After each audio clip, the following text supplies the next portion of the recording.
आज की क्लास का टॉपिक है अतिप्रासरी तथा आद्यप्रासरी विलयन, I mean hypertonic and hypotonic solution. Hypertonic अतिप्रासरी और आद्यप्रासरी विलयन हाइपोटोनिक सॉल्यूशन, ये क्या होते हैं? तो अगर हम समझें अगर हाइपरटोनिक और हाइपोटोनिक को, तो सपोज टू सॉल्यूशन है, ये सॉल्यूशन 1 है और ये सॉल्यूशन 2 है, ये सॉल्यूशन 2 है।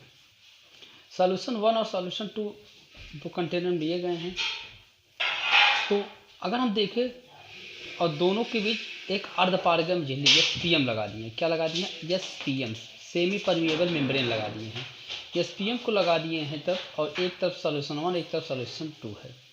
तो हम क्या करें, तो दोनों को मध्य अर्धपारगम झिल्ली जब लगा दिए, तो समान ताप पर दो विलयनों के अर्धपारगम झिल्ली द्वारा पृथक रखने पर जिस विलयन का प्रासरण दाब अधिक होता है, मतलब मान लो S1 का प्रासरण दाब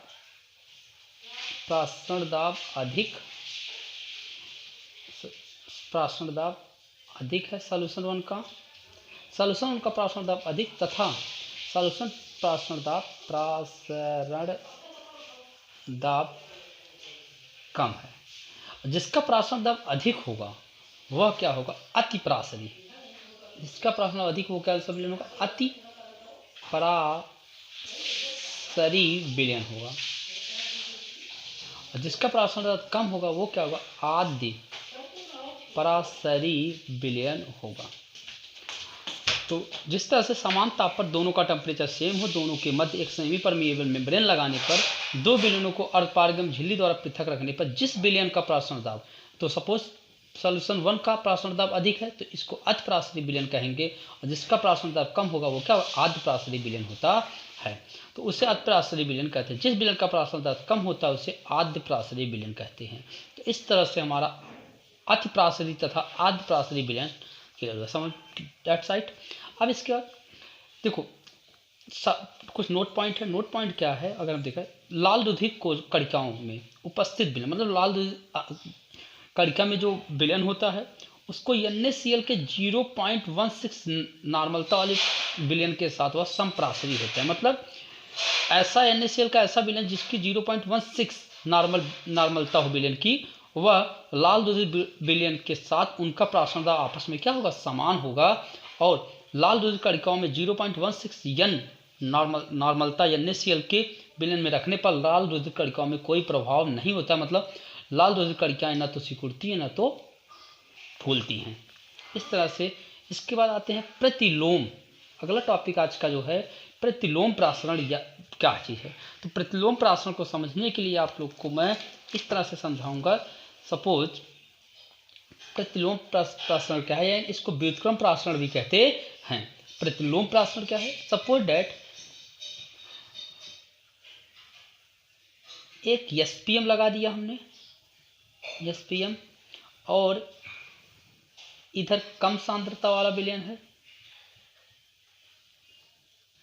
और इधर अधिक सांद्रता वाला विलयन है। तो इसमें विलायक के अणु कम सांद्रता से अधिक सांद्रता की ओर आ रहे थे, परंतु जब हमने एक पिस्टन लगा के उस पर बाह्य दाब लगाया, अब तब क्या होगा? विलायक के अणु आना बंद होगा। जब आना बंद हुए तो यह क्रिया प्रासरण होती है, लेकिन और यह क्रिया प्रासरण क्रिया रुक गई। प्रासरण क्रिया रुकने पर जो दाब, यह दाब इस दाब को हम लोग क्या कहेंगे? प्रासरण दाब कहेंगे। अब लेकिन हमने पुनः और बाह्य दाब लगा दिया, फिर दाब लगा, बाह्य दाब और लगा दिया। जब बाह्य दाब और लगा, मतलब बाह्य दाब प्रासरण दाब से अधिक जब दाब लगा दिए, तो जो विलायक के अणु थे वो अधिक सांद्रता से कम सांद्रता की ओर आने लगे। मतलब कहने का मतलब, हम लोग बाह्य दाब को प्रासरण दाब से अधिक जब कर दिया जाता है तो विलायक के अणु अधिक सांद्रता से कम सांद्रता की ओर जाने लगते हैं, और यह क्रिया ही क्या कहलाएगी? प्रतिलोम प्रासरण कहलाती है। तो हम इसको इस तरह समझ सकते हैं।